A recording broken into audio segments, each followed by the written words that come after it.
What's cracking YouTube? It's your boy Moses, aka Nomo. I'm here in the fucking trap house with a very special guest, one of my closest friends that I was dying to have on the show. I just think he's gonna bring a lot of great content to you guys. Why don't you go ahead and introduce yourself to the people that don't know you yet? Yo, what's up, guys? It's an honor, first and foremost, to be on the Lit Outlet, man. I watch all your episodes. Really good content. I fuck with it. I fuck with you guys. It's good shit. But I'm Mario Arroyo, agent extraordinaire on IG, serial entrepreneur, real estate investor, real estate salesman, salesman extraordinaire, house flipper extraordinaire. You name it, serial entrepreneur. That's it. You name it, extraordinaire. Yeah, that's right. That's right. Everything you do 100%. That's right. That's right. So, one of the main reasons I wanted to have you on the show was because of, having more of a business insight than most people that I know for sure. And also, I know you share a deep love of the hip hop culture. Right. Just knowing you for a couple years here and there. So, it's an honor to have you on the show. I'm glad you made it through. Thanks, man. Thanks for having me. And thanks for supplying the Hennessy. Got a little special. Cheers, man. So we upgraded today. We don't got that regular Henny. You got a little bit of the privilege, as you see right there, the box over there. So Yup. Smooth as hell. really smooth, really smooth. So first off, let's start off with something that I think is important. Everyone has like a constant circle or a playlist of songs that they listen to on the daily or weekly and stuff. So why don't you let us know what are some of the things that you like as far as music, maybe on the way to work, from work, like just on the constant cycle. What are you listening to nowadays? Oh man, I listen to a lot of hip hop. I mean, I actually kind of started listening to hip hop when I was like a little kid. I was already easily influenced into it.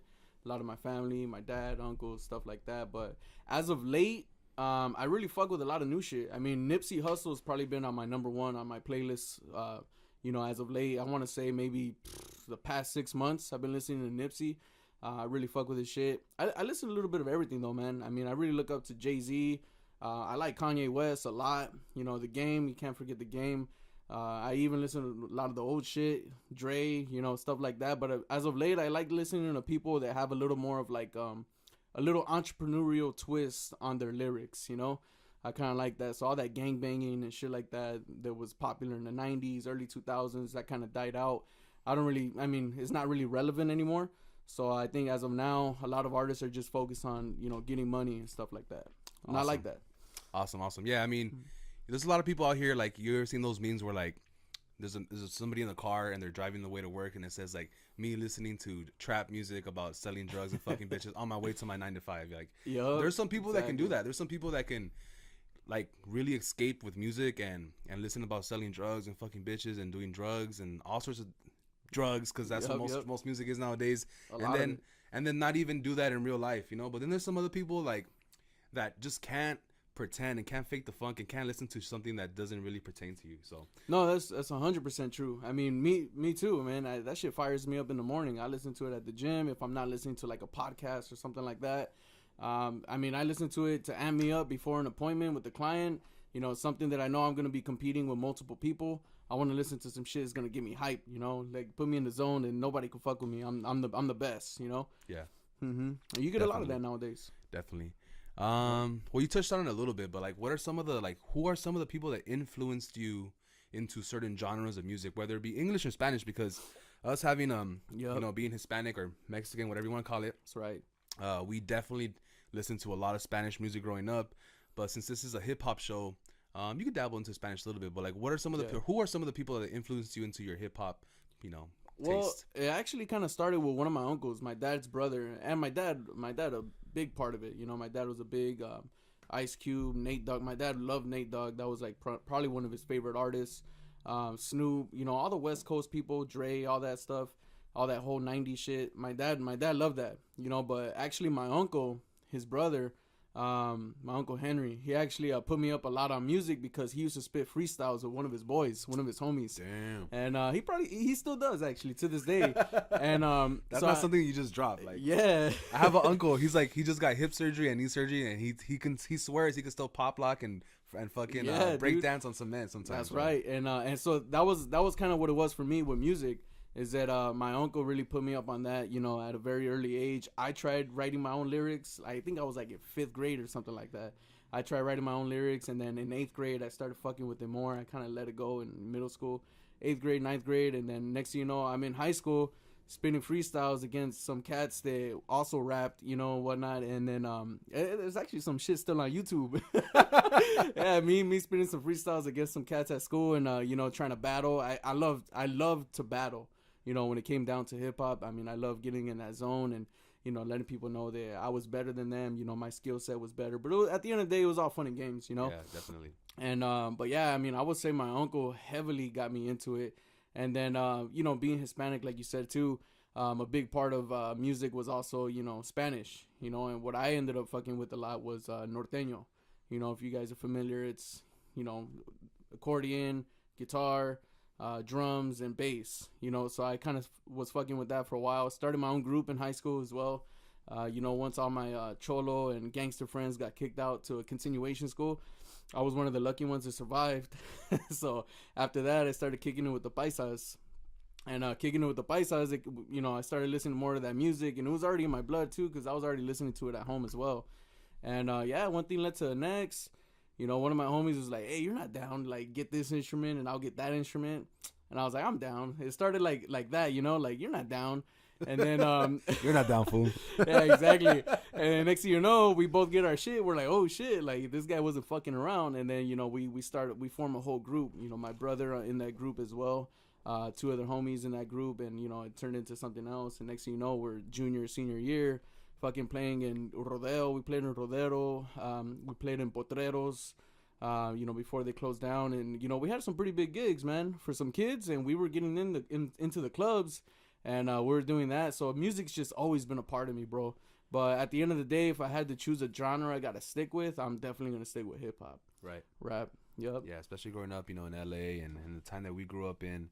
But, yeah, I remember growing up in high school and middle school and just having friends that just ride and die with that narco traficante music, that Yep. you know, that real chapo music, like the real drug dealer shit. But yeah, I remember having friends like that. But hip hop for me too. Hip hop is always going to be number one. Have a special place in my memories and stuff like that. So hands down. But you know, transitioning from, like, you know, growing up in middle school and high school, and then now being older, being a new father. Congratulations. Not so new, but, you know, Thanks, pretty thanks. new. Yeah, he's 10 months. That's kind of new. Your first baby. My son's 8 years old, so Yeah, to yeah. me, you know. Thanks, man. Yeah, Yep. congratulations on that. It's a big, you know, step forward in life, and there's nothing like having, you know, especially a son for a man, especially for a competitive person. Yeah. Having a boy is like, you know, especially your firstborn is a boy. Oh, you're like, yeah. fuck yeah, bitch. Yeah, I was happy, man. I was fucking real happy with my girl. You know, we found out that we were gonna have a boy. Man, I felt like I won too. You know, Yeah, like, dude. you instantly feel like you're 1-0.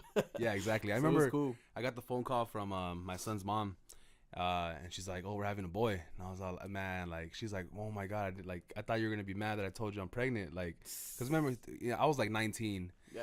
And they're getting a call that I'm gonna have a baby. When the first question I asked is like, "Is it a boy or a girl?" It's gonna be a boy. I was like, "Fuck yeah, hell yeah!" And then, you know, so Yeah. there's nothing like, you know, getting that news that you're having a boy. So congratulations on that. Thank you, bro. But what I was trying to get to is, like, as we get older, as things happen, you know, we have kids and we get married, and then we have, you know, jobs and different things like that. As you've matured in life, do you feel like your taste in music has matured? Or, like, is there certain music that you're listening to now that you wouldn't listen to back in the day? Before you answer that, please pass me the Hennessy. Oh, hell I yeah. finished my cup already. But proceed. No, I've always been a fan of, like, multiple types of music. So I don't want to say that. I mean, let me think about that. So definitely, like, my window of music of, like, what I like, it's always been a little bit of everything. I mean, I also grew up with oldies. You know, grew up with my dad listening to, like, that 80s funk and all that shit that was popular back then.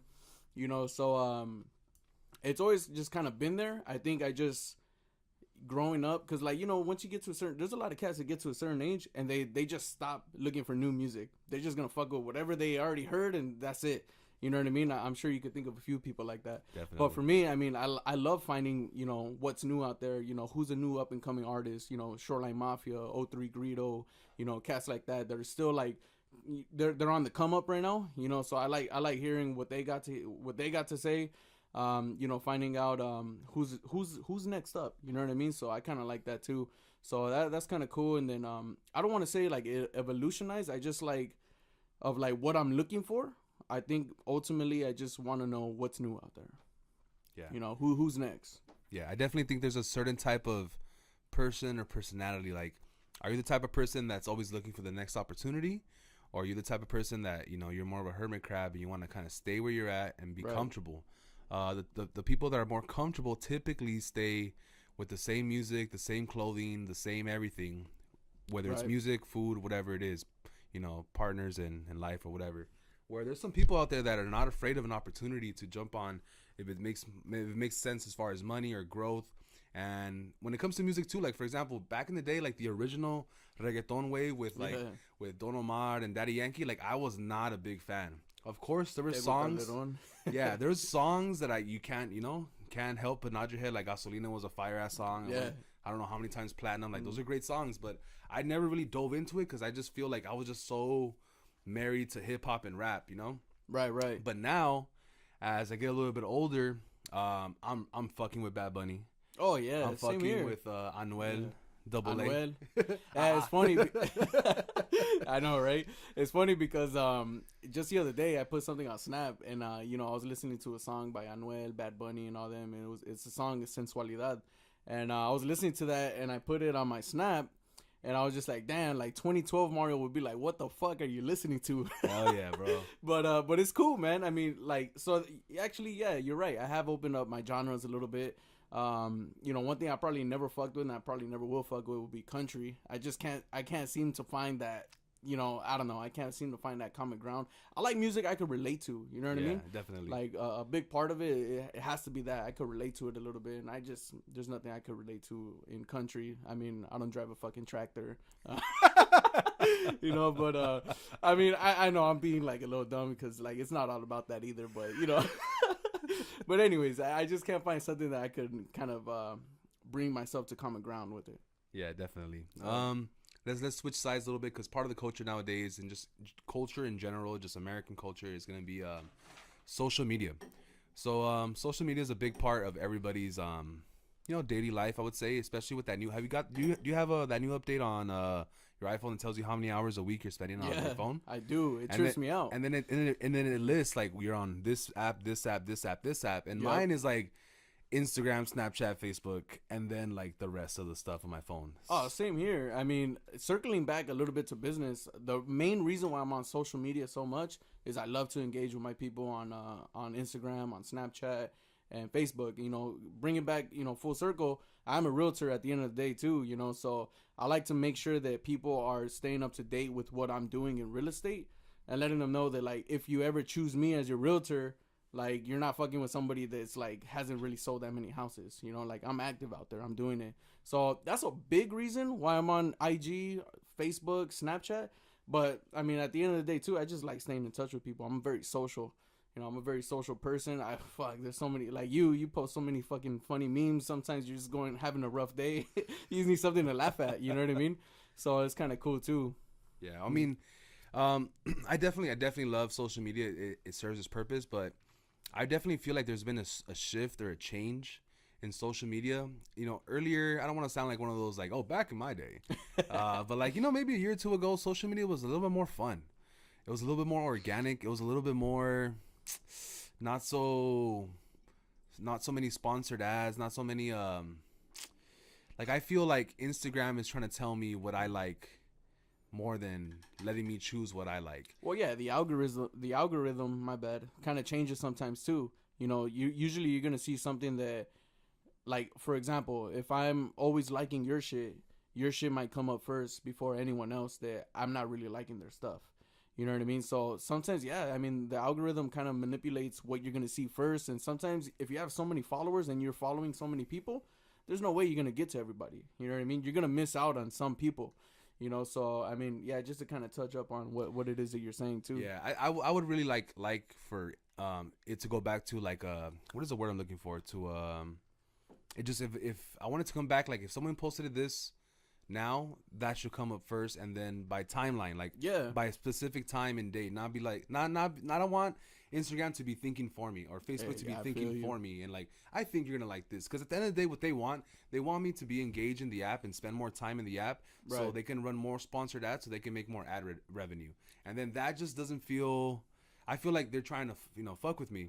Yeah. where the most people were like, oh, this is just the way it is. And like, for me, like, I wanted to say something about like this the current status of social media, where it's not as fun as it used to be, and there's a lot more tailored or custom algorithms that think they know what I want. You know what I mean? Oh, I feel you 100%. I just think about it like this though. I mean, yeah, I'd probably prefer it that way too, but I'm gonna fucking make money on those advertisements. You know what I mean? I'm fucking full force. I'm gonna work that shit as much as I can too. Yeah, exactly. That's why like, for having somebody that's in business would have like a good contrast as far as their opinion on this. Because me being, I dabble in business a little bit, not as much as you do, but me just coming from a consumer standpoint, like it really rubs me the wrong way sometimes. And I rarely do, but sometimes I have to just click on those 3 dots and put hide this ad or report this ad. Like I just don't want ads down my timeline. Oh, I feel you. You know what I mean? But for business, it makes complete sense. It does. Yeah, it reminds me of like one time there was this. I made a post on Facebook. Because whenever something inspires me, I want to share it with somebody. Maybe it might inspire them too. And one time I made this post on Facebook, and I was like, damn, like I was tripping out on Amazon and how much Amazon has grown, and just giving the whole history of it, like how it started, what it became, and where it's going. And then there was this one cat, and he was like, yeah, but it's kind of fucked up because I tried to sell some products right there, and then they went straight to the distributor that I was getting it from, and then they started uploading that instead of my shit. And in my mind I was like, yeah, bro, but like they're not in business for you. Like they're in business for themselves. You know what I mean? So at the end of the day, like, yeah, we would prefer that it be a certain way sometimes, but at the end of the day, man, the dollars is where, ultimately big companies like that, big corporations, they're going to go with that, more than whatever it is that the people prefer sometimes. And then they just know that we're already fucking with IG. We're fucking with social media so much that, like, even if they did switch it on us a little bit and they made some little changes here and there, they still know we're not going nowhere. You know what I mean? Yeah. So, yeah. But, that's kind of my take on it. Yeah, social media, man. Social media... it's a powerful tool, bro. It's a powerful tool. But just don't try to fucking fuck with me behind my back. Like, make it more transparent. I feel you, man. So what are some of who are some of the biggest influences for you, or like, I think you touched on Nipsey Hussle. Oh, for sure. Like, what is it about Nipsey Hussle that you fuck with? Well, Nipsey Hussle, it's funny. I just saw it yesterday. I think on IG, shout out the Shade Room. I think I saw in the Shade Room. I don't know if you follow them, but anyways, on there they posted something to where it said like it was a young Nipsey Hussle, barely coming out, probably at the stage where like Shoreline is, O3 Greedo stuff, artists like that are on the come up, and it was an interview of Nipsey, and the interviewer was asking him like so like what is your take on like on flexing and shit like that, having the chains, having a nice car and all that stuff. And Nipsey was like, nah, like I want to put my money in real estate. I want it in appreciating assets, not depreciating assets. And, that's a very, very crucial, like Nipsey, he's a little educated. He's a motherfucker from the hood, rolling 60s, all this stuff. But he knows, like, he knows what's the right way to go about your money. And that's what I respect. And that's what we actually need, especially in a lot of urban areas. Hispanics, African Americans. I grew up in the hood too, so I fuck with a lot of people from, those neighborhoods. And a big part of it is that we don't know what to do with money once we get money, so Nipsey Hussle is one of those guys that knows what to do with it when you have it, so you could duplicate it, and make the money work for you and not be a slave to the fucking money. Yeah, Nipsey Hussle, for sure. Nipsey Hussle is one of the guys that I really fuck with because of the business mindset. And I just think, like, a lot of people don't know the difference between appreciating value and depreciating value. They hear the words, they think they understand the concepts, but they never really dig into it. They just know surface level. Like, for example, a depreciating asset would be like a Rolls Royce or a car in general, where you buy it in 2018, you buy a 2019 car, and it's always the most expensive time or the most money you're ever going to pay for it is that moment you buy it. As soon as you buy it, the value drops. You'll never get that money back if you sell it, even the next day or something like that. You'll never get that money back. Oh, instantly. It's funny because like I have a little story to that too. Is that one of my boys, I work with him very closely. He sells mortgages. He's a mortgage lender. I do real estate, so it goes hand in hand. And this guy, this guy, he does very well. He does very well. And then he was kind of debating like, should I buy the exotic? He was thinking of getting a Gran Turismo, Maserati. You know, should I go that route? And then he ended up not going that route because this guy is very savvy with this. I mean, look, dude, I don't want to say his whole story on here, but there's a guy that rents a room. You know, it's probably got, I mean, hundreds of thousands in his bank account. Like, not probably, I know he does. You know, rents a room, you know, drives a Nissan Altima, you know, very, very mellow about his life. And he ended up not getting the Gran Turismo Maserati, and the big reason is for depreciation. What did he end up buying? He ended up buying a 1967 classic Mustang. Ooh. Reason why, when you resell that, you're probably going to get the same value, if not maybe a little more as time goes on. You know what I mean? So it's just knowing where to put your money and how to use it effectively. Definitely. And then speaking on as far as hip hop, like a lot of artists, a lot of people that get money right away, the first thing they do is they buy a chain, right? And everyone thinks like, oh yeah, you know, invest your money in chain. That's a good investment. So not that many people frown upon buying gold or buying certain diamonds. When we see the rappers flossing them, we think it's a good investment and we just think nothing of it. But if you really look into it, if you buy a gold chain and then you want to put diamonds on it, you want to ice it out, or you want to whatever they call it, ice it out, and you want to put a bunch of diamonds, you got to pay someone for the design. That's money. Ben Baller. That's right. Ben Baller to the chain. Yep. You got to pay someone to do the design. You got to pay someone to get the diamonds. You got to pay someone to put the diamonds on. You got to pay someone to deliver it to you. And they're going to charge you their overhead, which is their rent, the lights, the labor, everything. So all that extra dollar amount gets thrown on top of that gold chain. And the gold is what you can send to a refinery, melt down, and get cash value for any day you want. That's the value. Yeah, the value's of gold, not really the diamonds or how it looks or the design, or, you know, like if Lil Pump wanted to sell his fucking self replica face diamond shit, like no one's gonna buy that shit. No, it has no value. The diamonds, maybe you get a little bit of money back, but you're gonna get like a third of your money back that you invested. Where it's always better to buy a really thick, big, heavy ass gold chain with no diamonds on it, with no labor, and then in 2 or 3 years you will get every single penny back, if not more. Like there's an OG rapper, Sureño, like OG gangster rapper named Mr. Capone. Mr. Capone. Yep. And a lot of people hate on that fool, and a lot of people, because you know he's older and he's not really like, you know, he's not really like young, and you know he's older. He never really went mainstream too. But he did that whole underground like Master P, and like sold like CDs out of his trunk, went on big tours. He made a lot of money for himself, but he just never went mainstream because he said I think I've seen him in an interview. He said he didn't know how to read contracts, so he never signed them. He never wanted to sign anything that he couldn't understand. So then he's thinking about signing now because I think he's ready to go big or whatever. But anyways, he rocks with these big ass platinum chains, bro. So does Exhibit. Big, heavy platinum chains. Big ones, thick as fuck. Cuban links, thick as fuck. But no diamonds in them.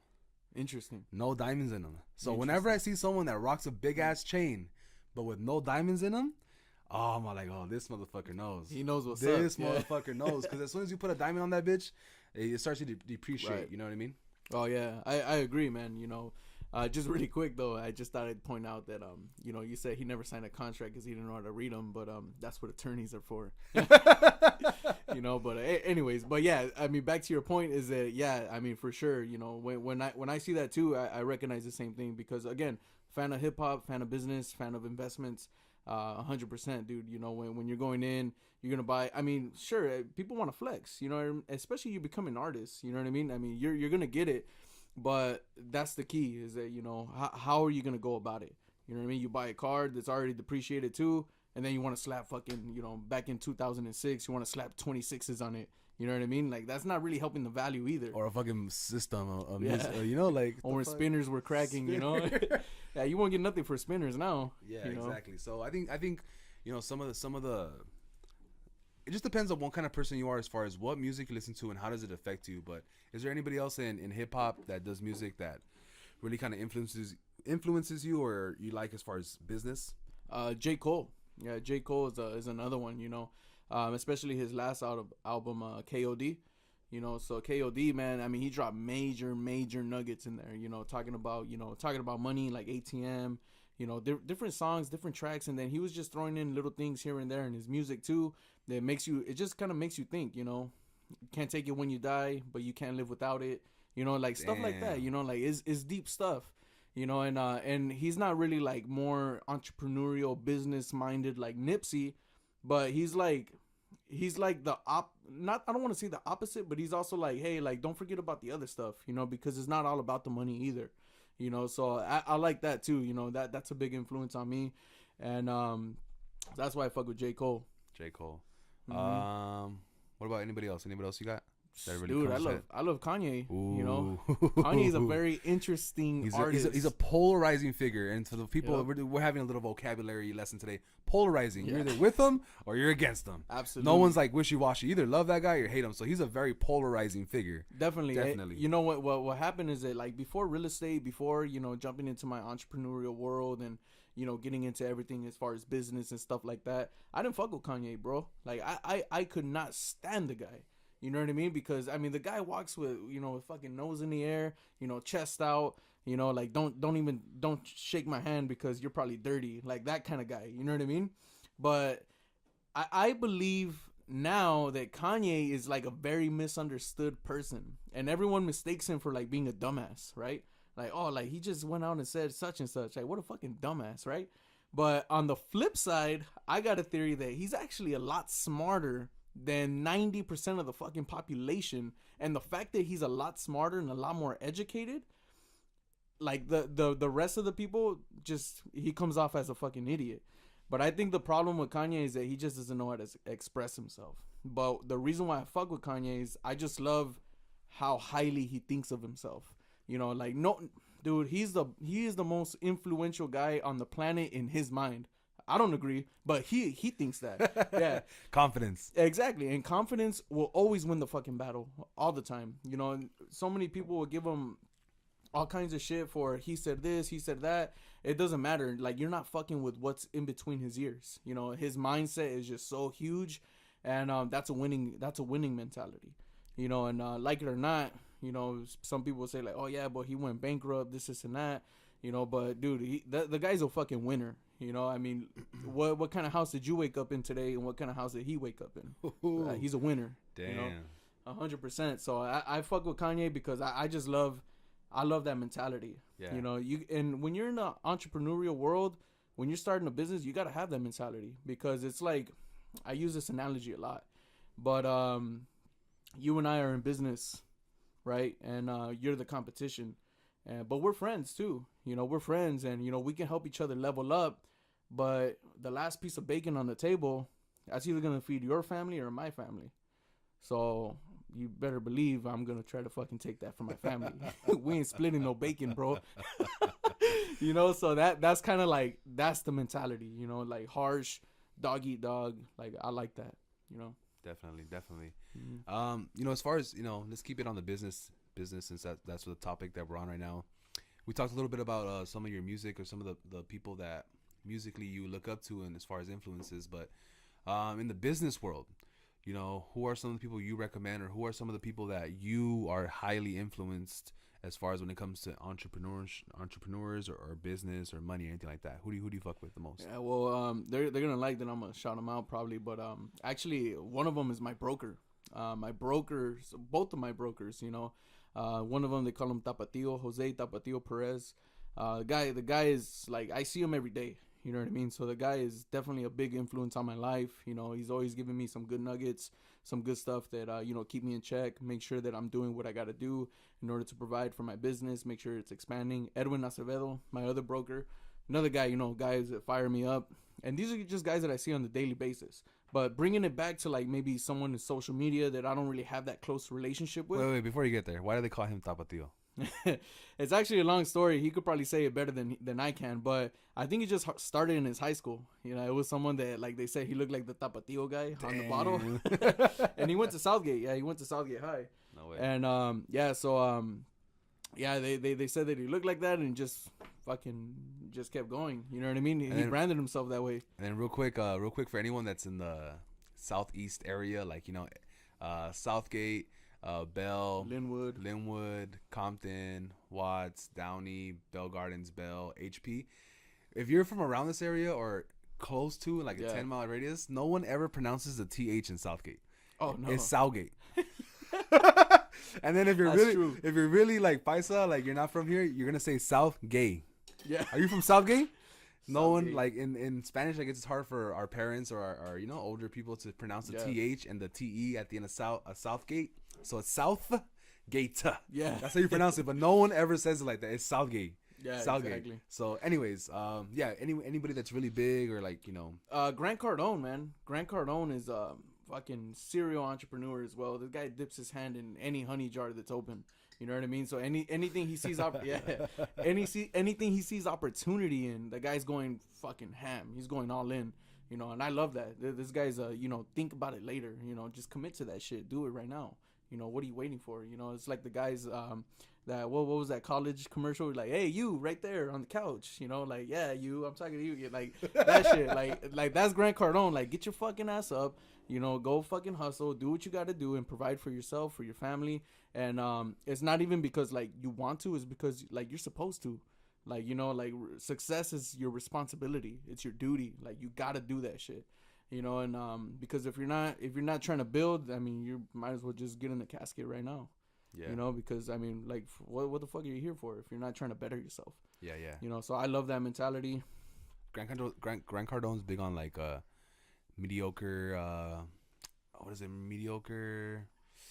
Like, if you try half-ass, you're gonna get half-ass results. Like his shit is Absolutely. always like all the way in. Yeah, it's like 10x. Like 10x is this thing, you know, Yeah, like exactly. Whatever you're gonna do, 10 times. whatever you want to do, multiply it by 10. You know, so that's kind of like his mentality too, and I love that shit. You know, it's just like if you're gonna do something, be the best at it. You know, like that's how you should always go into any fucking venture. I mean, even if you're selling drugs, like for real, like Chapo, like if you're gonna do it, beat that guy. Like be better than him. He got caught, you know. And I'm not over here trying to condone, you know, stuff like that. But the point is, like, whatever it is that you want to do, is like just go all in and just fucking do it ham, like, you know, hard as a motherfucker. Just do that shit. Definitely. Let's see. Just keep it on the hustle. What are some of the things that go on behind closed doors as a businessman regarding like hustle and grind that, let's say, the average 9 to 5 person doesn't really know about or doesn't really understand? Like, you know, give us a daily dose of, or what needs to be done on the business side as a businessman to kind of survive in this world. Well, the most important thing that you would need to do if you're starting any business is invest in your mindset. You know, so like for me, that's always been, that's the fucking game changer, 100%. Because if your mind's not right, your hustle won't be right. Whatever it is that you're gonna say to the prospect won't be right. How you go about your day won't be right. You know, just constantly remind yourself why it is that you're doing it. Constantly remind yourself that you're the shit, that, you know, nobody can fuck with you, that you're the best. Constantly remind yourself, you know, what are your goals? Where are you trying to get? Where do you want to go? So it all starts with everything up here, man. You know, it starts with like how you think, because how you think is what you're gonna get out. You know, if you think you ain't shit, if you think, you know, everyone fucking hates you, if you think that, you know, like, I don't know, life just always happens to you and bad things happen to you, that's probably what you're gonna get all the time. Definitely. You know, so I would say like that's the most important thing first and foremost. After that, everything just goes together, you know, because when the mindset's right, everything else just follows.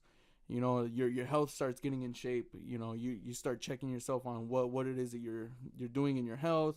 You start checking yourself on what it is that you're doing in your business, and you just make sure that you're on task, you're on target, that you're always gonna do what you need to do in order to grow the business. Definitely, that's awesome. Yeah, so but it starts with the mindset, man. Growing up where we know I grew up in Southeast LA, so yeah. Anywhere from East LA to Southgate. Growing up in this area definitely has influenced me in the way I take life and in the way I see things. But, you know, as far as you, like, where did you grow up and what really made you kind of shift over into the business or entrepreneurial mindset versus, you know, most of our parents preach go to school, get a good job, and live like a safe, comfortable life, where a lot of times entrepreneurs, like the first 5-10 years, it's a big gamble to find out. Sure. But like what really influenced you to kind of go that route versus getting a regular job? Yeah, you know one thing, at an early age, I kind of realized, like, I think I was one of the select few that didn't see it as a huge gamble. And I think it has a lot to do with like how I grew up and where I grew up. So number one, I moved a lot as a kid. I won't get into details, but my dad was constantly moving. Like, we lived in Vegas for a little bit. We lived in New Jersey for a little bit. You know, in Cali, a big part of my life was North Long Beach. You know, I grew up in North Long Beach. So, and then ultimately, you know, just kind of living in neighborhoods like that. I grew up in a rough neighborhood in Jersey too. Well, I don't want to say I grew up, but I lived there for 2 years. And, you know, I just think a big part of it was like, just knowing that there was always hustlers, always someone doing like a side business in neighborhoods like that. I mean, whether it was crazy. I mean, you know, the neighbors sold drugs, you know, the fucking house down the street sold candy, you know, sold chips and shit like that. I'm sure you kind of ran into some spots like that around Southgate and stuff like that. And, you know, so whatever it was, I mean, the guy across the street flipped cars, you know, so, just kind of seeing it and being in that environment kind of gave me the idea is like, it was normal. You know, it was normal to have a little side business to start.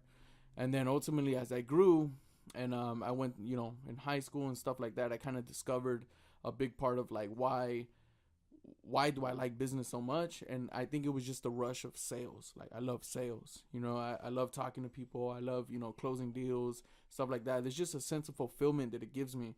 And in the beginning, it started like, it didn't start from a point of service. It started as a point of like hustle, you know. So now flipping it back this way, it's like a point of service. But anyways, long story short, I would say that entrepreneurship was just always around me, especially because my dad was one of the best entrepreneurs that I ever knew. Even though my dad didn't have a business that kind of like took flight and blew up, but my dad was always fucking hustling, dude. Always selling something, you know, legal, illegal. My dad was always selling something, you know. So that's kind of where I picked that up from, you know what I mean? And to this day, you know, my dad, rest in peace. To this day, I have a lot of stuff that I carry that my dad taught me, you know. So I want to say my dad was a big influence. Where I grew up was a big influence, you know, North Long Beach. And then eventually going to schools in Downey and stuff like that. I was one of the few entrepreneurs in school that was actually doing something, you know. It just kind of shows that like in Long Beach and stuff like that, it was normal. And then you go to Downey and it was a little weird, you know what I mean? I don't want to knock anybody coming from the schools because I know a lot of hustlers from Downey High School. But in Downey High School, it was a little more rare to see somebody hustling, grinding, stuff like that. It was a little more privileged in that neighborhood, you know? And there's a lot more students they're playing lacrosse. You know what I mean? I mean, you don't play lacrosse in the hood, dude, you know? So that's kind of like, that's kind of a big part of like, I think I stood out, and I liked that I stood out in high school. I stood out because I was hustling. I was selling candy. You know, I was selling fucking whatever it was. You know, I was doing whatever I had to do. I used to buy, I don't know if you are familiar with weed, but, you know, mids. You ever heard of mids? Yeah. So I was buying mids for $5 from one of the homies. And I was flipping it $10, telling, you know, little white boys and shit like that at Downey High School that it was chronic. Yeah, dude. So that was like a big like flip for me. And I remember I would go to school and, you know, with like $10, buy 2 sacks, and then, you know, flip those, go back to the plug, buy 3 more sacks, and then flip those. And I was leaving with like $60 profit. You know, 9th, 10th grade. I mean, shit. I mean, it was cool. You know what I mean? So, but yeah, I mean, you know, that's the darker time of my life. Actually, that's a big thing about me, man. I just want to throw that out there real quick because I'm raw as fuck. Like, you know, a lot of people kind of question, like, dude, like, you're in real estate. You should kind of be a little more professional, or, you know, you should kind of like carry yourself this way, that way. But I think my people that follow me, I think they like that I'm raw. You know what I mean? Like, I'm raw like that on social media, on any platform that I have. Like, I'm just me. And if you're going to fuck with me, you're going to fuck with me. You know, you're not going to fuck with the fake version of me, you know, because I just don't feel comfortable doing that. Yeah. But anyways, I just kind of drifted off a little bit there. I just want to throw that out there. No, that's real. That's real. Yeah, yeah. Mm-hmm. I mean, I totally get it. Yeah, growing up in South Carolina, like, I used to sell candy in school too. I used to also sell a little bit of marijuana in school as well. Marijuana. Right. So, like, I was that guy that would sell you a nick or a dime, you know, before school, or a nutrition. And then at lunch, I would sell you a king-size Snicker bar and a Reese's because you had the munchies on the same day. So I was like an all-in-one plug. And at the same time, one-stop shop. Yeah, and I'll rock like my baseball jersey, and I'll have a duffel bag. And in baseball, you don't wear duffel bags. That's more of a basketball thing. Yeah. But I'll tell, like, I'll make it like I have my Southgate hat, my Southgate jersey, and a duffel bag full of like weed and candy. Right. And everyone thinks that it's for the baseball, you know. But like, you know, it's just something that my dad too. My earliest memories of my dad is coming home. He would come home late on Friday nights, And then usually he gets off like at 2 or 3, but he'll come home like maybe 9 or 10 with a wad full of like a pocket full of money, cash, like 10, 15, 20s. I'm like, Dad, you know, like what was going on? You know, I sell tools on the side on the weekend. And one of my favorite things to do was to count the wad for him. He already knew how much money it was, but he would just let me count it. That's a dope feeling. Yeah, he would just let me count it. Boom, boom, boom. Every weekend like that. Every Friday, that was my thing. And then, you know, he'll give me like $10 from it or whatever. And that was also dope. And then that, you know, graduated into more of a legitimate business eventually. But yeah, man, coming from places and areas that we grew up in, like it's not rare to see an illegitimate or illegal business on a daily, and then, you know, eventually somebody will figure out how to turn it into a legitimate business or use those tools or the things you learned to flip it to something real. Oh, for sure. You know, and you know, speaking of which, you know, my dad went through a time where, you know, he was like for real legit trapping, you know, and one thing I learned was that like even from that, and I've never done anything like that on that scale, you know what I mean, but even like that, you could learn a lot from it, you know. So that's one thing I kind of take pride in, is I learned a lot from the good stuff and not necessarily from the bad stuff. I left the bad stuff alone, you know, and which is why I kind of got to where I am today in age. But like even from that, I mean, you just kind of learn like relationships are key, you know, kick downs, you know, taking care of the people that are taking care of you. It goes a long way, you know, stuff like that. And it's just all about it. There's enough for everybody to eat in business, you know, and everyone can get their piece of the pie. It's just all about being reasonable with each other and just going about it that way. You know what I mean? Yeah, because business can easily, like some of the weak-minded people in business can easily turn their back on where they came from and just become really greedy. Yep. So like one of the biggest thing in business, like you want to take care of your customer. You want to make sure that you have a good relationship with them, because you want to keep coming back. Because at the end of the day, without without customers, there's no business. So there's a lot of people out here that pretend like they're above the customer, or the customer doesn't know shit, and the customer this, and you want to take advantage of your customer. At the end of the day, no matter what business you have, whether you're a salesman, whether you're you know, whatever you are, like you really gotta take care of your customers. The customer doesn't really matter. They're not always right. I'm not down with that one. But, you know, taking care of your customers is really, really important. Oh, 100%. That's how I grew my real estate business. You know, just making sure that I do a good job with one person leads to the next one, to the next one, to the next one. You know, I help you buy a house and you love my service. You're going to refer me to your coworkers. You're going to refer me to friends, to your parents if they ever want to sell. You know, stuff like that. You know what I mean? It just all goes a long way, man. Just doing right by the person and making sure you're doing it in what's their best interest is what's going to pay dividends in the end. Definitely. That's a big nugget. And in the business world, if you guys don't know, a nugget is like a key. How would you describe a nugget? Yeah, and a nugget is like a little piece of gold. You know what I mean? Like someone is just kind of threw a bunch of stuff at you, and you grab that one piece of gold that you could take with you. That you're like, damn, I gotta remember that. Like that stood out to me. Like I could resonate with that. Yeah. You know, so that's kind of what a nugget is. So yeah, I mean, I think we dropped some major ones today. Make sure you guys drop down below in the comments your favorite nugget that you heard from Mario or anybody or myself, whatever. If you found anything that was very helpful with this, if there's any certain or particular subjects that you guys want us to touch on in the next episode, I mean, I would love to have you back. First of all, thanks for coming on again. I appreciate it, man. Thanks for having me. Yeah, like, you know, 100%, dude. Yep. It was cool. It was good to be here. You know, I like it. It was the first time kind of doing something like this. I enjoy it. Yeah, you know, I think you did great. Oh, thanks, man. Yeah, I think you did a really good job for being your first time on camera. Right. But yeah, like I said, please drop a comment, tag it, share it. A really big thing as far as, you know, these podcasts or these interviews is sharing it with your friends, tagging people. That really gets the word around and make sure this thing kind of gets where it needs to be. Like I said, drop a comment, like the video, subscribe. Share it on every platform. Again, I want to thank Mario for coming on. Let them know where they can find you on what social media platform and how they can find you. Agent Extraordinaire. I know Extraordinaire. Some people have some trouble spelling that, but they got Google for that. So, but Agent Extraordinaire.